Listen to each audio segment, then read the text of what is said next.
Subscribe to Mufti Tariq Online and press the bell icon for more videos. السلام علیکم ورحمۃ اللہ۔ زہرا علی سیالکوٹ سے یہ بہن سوال کرتی ہیں کہ عورت کے لیے گھر کی چھت پر کھڑے ہو کر نماز پڑھنا یہ کیسا ہے؟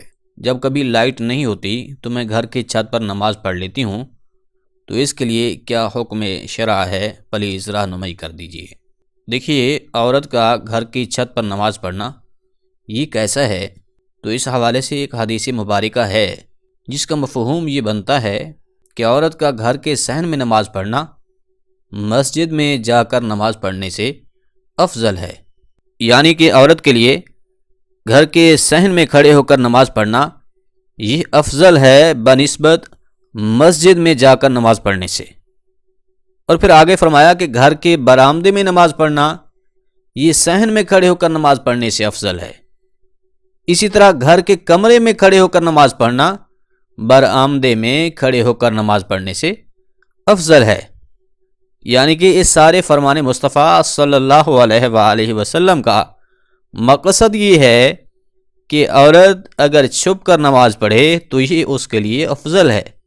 اس لیے خواتین کو چاہیے کہ گھر میں کوئی ایسی خاص جگہ منتخب کر لیں جہاں وہ نماز پڑھا کریں، یعنی کہ جسے بیت المسجد بھی کہتے ہیں، اور وہ ایسی جگہ ہو کہ جہاں پر باقاعدہ طور پر پردہ کا انتظام ہو اور وہاں پر کسی نامحرم کی نظر وغیرہ بھی نہ پڑتی ہو۔